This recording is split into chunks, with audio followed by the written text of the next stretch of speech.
Dauntless Drive Dragon and Battle Sisters are here, and they are back at full power.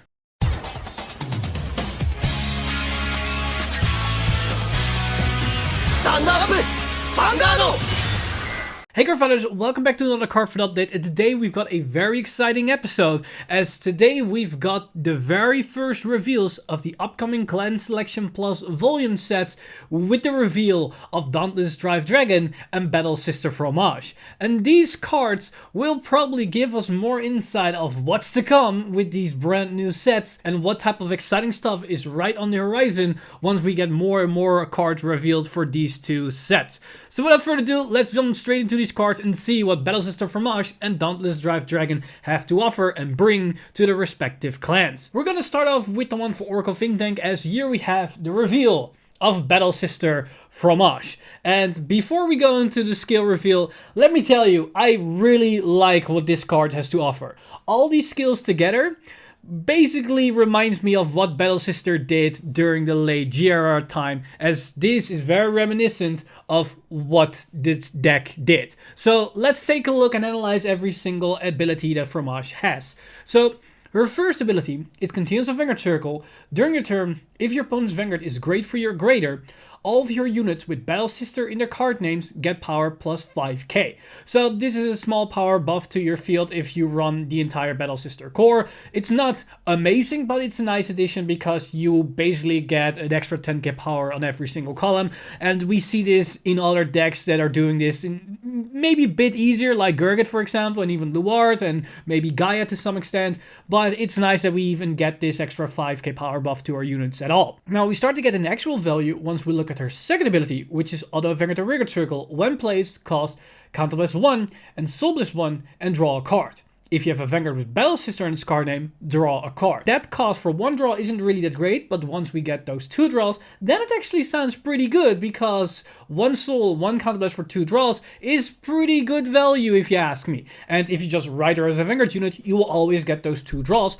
Plus, you also get the Protect marker, so you actually get 3 extra cards at single turn. So we see more and more draw potential in Battle Sisters. And this works pretty well in her first ability, because if you play the Battle Sister core, then you're probably gonna draw some Battle Sister cards, which then also get benefit from the extra 5k power. But more importantly, it will then play into our third ability, which is the main selling point of this card, which is Act on Vanguard Circle. Once a turn, cost discard a card from your hand.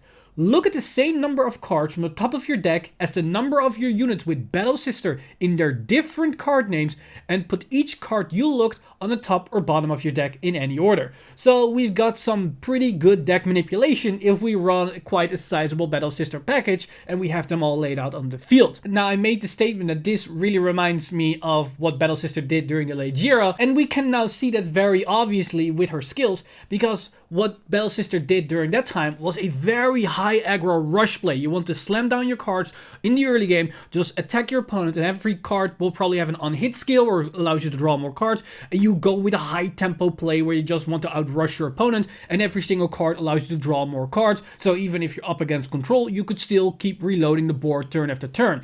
And then during your final turns, when you go into your strides, you have some guard restrict options, but you also have a stride card called Excite Battle Sister Stalin, which basically this card is a great free version of, because that Stalin card gave your Battle Sister a power increase, but more importantly, it also allowed you to check the top cards of your deck for each Battle Sister unit you had on the field, which is basically the exact same skill of her third effect. And that power increase is basically the same skill as her Continuous Vanguard Circle skill. But Fromage, on top of that, now also has a draw potential built into it. So Fromage is basically that stride on a grade 3, and that is even better than that stride itself. So it's a pretty nice addition for the standard build of Battle Sister. And what we already have access to in Battle Sister and Standard, there is already an inherent synergy, because Battle Sister got 4 grade 1s and 4 grade 2s. Now granted, a lot of them aren't really that great because we got a couple of vanillas in them and some promos that aren't good, but we have 4 specific Battle Sister cards that actually synergize with Fromage to some extent.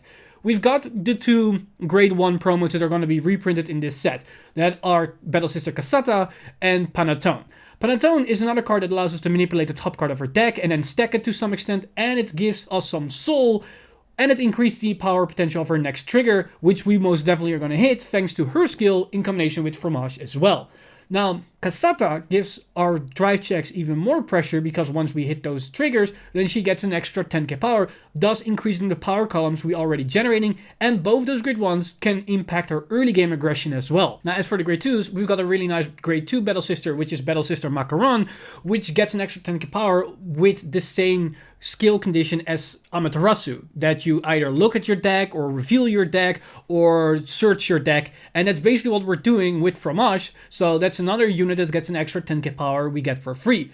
But that grade 2 also synergizes in the early game with the grade 1s, thus applying some early aggression, which we are familiar with the Battle Sister archetype. And then finally we have the old grade 2 promo from way back at the reboot, which is Battle Sister Tort, which could get an extra critical if her hand size was pretty big. And with the fact that we now draw multiple cards from one single card, we might get back into that scenario where we can easily fulfill that condition even while we're flooding the board. And with everything together, Fromage looks like a pretty decent boss unit. But that said, I think we need a bit more support, because as I explained, there aren't really a lot of good support cards besides those 4 specific cards that synergize with the Battle Sister playstyle. Now, we've got 2 more cards left to be revealed in this set, and as soon as that Fromage really plays with Battle Sister names and archetypes, I am pretty confident that, at least for Oracle Think Tank, those other 2 support cards will be Battle Sister support. And even if they aren't going to be Battle Sister support cards, we do have some other options to increase the potential of Fromage, because we can stack the deck with multiple cards if all of them are triggers. And then we could maybe use something like Diviner Kurokazuchi that gives us an extra drive check, and that then allows us to get more value out of those extra triggers we generate while stacking the deck for multiple cards. And there are other cards that might synergize with this interaction as well, so I think Fromage looks pretty decent. Might not be as strong as Susanoo, but there is a different playstyle that can be had here, which could be a bit more aggressive than what Susanoo itself is, because Susanoo is a more turn 3, turn 4 play, while Fromage feels more like a turn 2, turn 3 play type of deck. Now, of course, Battle Sister Fromage isn't the only card that was revealed today, because we also saw the reveal of the Kagero card, which is Dauntless Drive Dragon. And let me tell you, Dauntless Drive Dragon is basically a reissue version of its old counterpart, because its skills are very reminiscent of what it used to do in the past, but they even made it better. Because this is Dauntless Drive Dragon that just yoink of what Eradicator Dragon Descendant tried to do. And let me explain that while talking about its skills. Because Dauntless Drive Dragon's first ability is Auto and Vanguard Circle. At the end of the battle, your drive check reveal 2 or more normal units. One of your front row rearguards get power plus 10k until the end of turn. So if your twin drive doesn't reveal any triggers, you can give one of your rearguards an extra 10k power. This basically means that you will always hit a pseudo trigger in a twin drive. Either you hit an actual trigger and you can give one of your units plus 10k power, and then the trigger effect, that can be draw, heal, crit. But if you don't hit anyone, you at least get a trigger power to one of your rearguards. So that means that your Vanguard attacks will always amount to something. And that's especially very useful in the fact that it's not a once per turn, and Kagero is all about restanding, and Dauntless Drive Dragon is the embodiment of that. Because its second ability is Auto Vanguard Circle. Once a turn, at the end of the battle it attacked, if your hand has 4 or more cards, discard 3 cards from your hand and stand this unit. So it basically is a costless restander. It minus you 1 card as you keep the twin drive on both attacks, but it doesn't cost you Counter Blast or Soul Blast, and it isn't restricted to what your opponent's grade is, so that means you can write this thing and get 2 Vanguard swings off that all have twin drive. And because they both have twin drives, you will always at least get 1 extra 10k power pump to one of your units, either be it a trigger or be it by Dauntless Drive Dragon's first ability. So that allows you to show that that first ability can be used multiple times.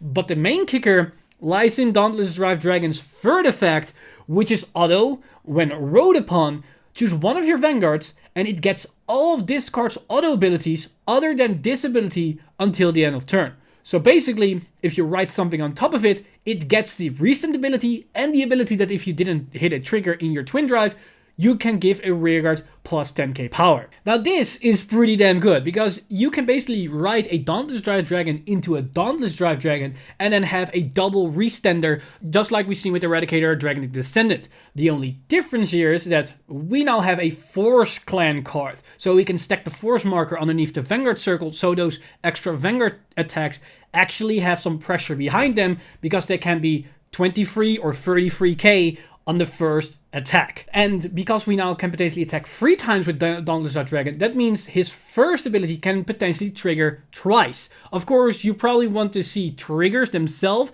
but even in the case you don't see triggers, you still can apply power pressures onto your side columns, which we know Kagero lacks to some extent, so this can somewhat alleviate the problem that Kagero usually has. Now, because this card isn't restricted to an archetype, you can immediately try to combine Dauntless Dragon with any card that we have available to you. And the first thing that might pop into your head is Overlord, because Overlord is the main Restander that we have access to. Now, luckily or unluckily, it depends on what your stance is. Personally, I'm very happy that we cannot do this, is that we cannot combine this with Dragonic Overlord the Cross. Because the Cross has a continuous skill that makes your hand be seen as 0 cards. And you cannot nullify that effect. And as seen as the Restand ability of Dauntless Dragon forces you to have 4 more cards, you can never proc that Restand with Dragonic Overlord the Cross. So then you might think to yourself, well, we can maybe look into another Dragonic Overlord like The End, which allows you to Restand 2 times on its own, so we can combine it with Dauntless Dragon. Yes, you could do that, but at the same time, that's way too slow, because first you want to ride Dauntless Dragon and then want to ride The End on top of it, but the problem is one of the restands of The End requires you to have an Overlord in the soul. So to get an Overlord in the soul, you first need to ride an Overlord, then ride a Dauntless on top of that, and then ride The End on top of that. That's way too slow in current environment, and that probably will never be an actual viable deck, even in a non-competitive scene, as it's way too inconsistent and way too slow, because you need to write 3 specific grade 3s in succession of each other. Now, there is also a application in the premium stance, because if we look at premium, we have way more options, and there are some interesting things we can combine. You have Dragonic Overlord, the Legend, which could turn itself into a grade 4 with triple drive and extra power, and it could already restand itself. So if we ride that on top of a Dauntless Drive Dragon, we could restand that triple drive Vanguard at least 2 times, so we can attack 3 times with that unit. And because it has triple drive, it actually has the interesting synergy with the first ability of Dauntless Drive Dragon, because that effect states that if your drive checks reveals 2 or more normal units, then you can give one of your units plus 10k power.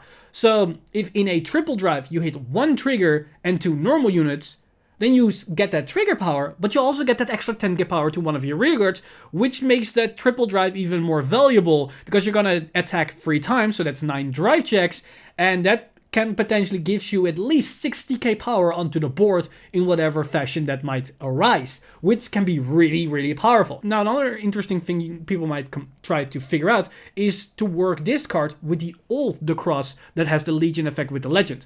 Now, that might work to some extent, but you will rise to the same problem where you need to have a Overlord in the soul to make The End restand that extra single time.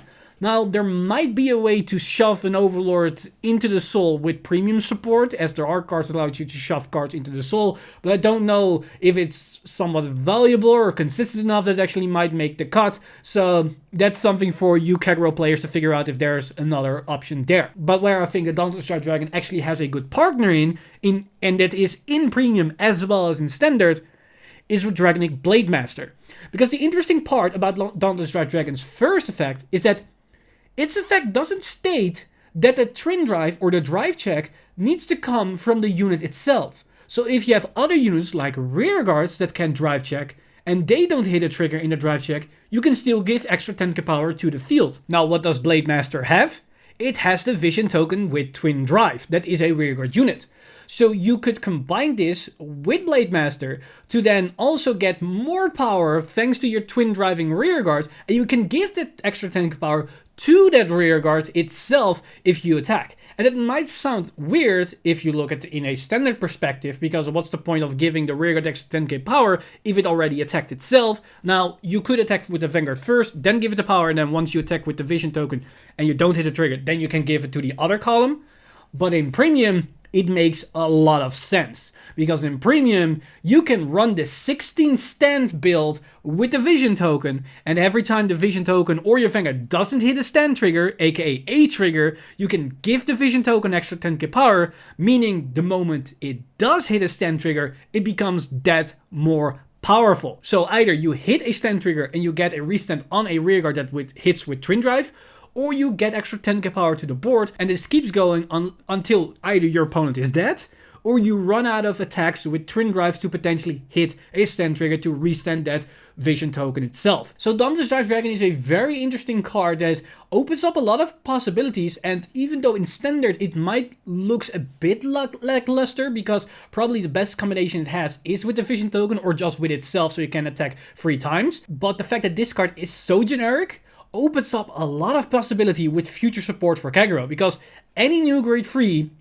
can synergize with this. And that means there is a possibility that we might see a very powerful deck that will arise from the fact that Dauntless Drive Dragon exists. So don't overlook this card, as it has a lot of potential in the future, and right now might do some very interesting cheese synergies and cheese strats in either Premium as well as Standard. So I think a lot of Kagero players are pretty damn happy with a card like this. And with that, we basically conclude the reveals for Clan Selection Plus Volume 2. Let me know in the comments down below what you guys think of the new cards for Oracle Think Tank and Kagero. What do you guys think of Dauntless Drive Dragon as well as Battle Sister Fromage?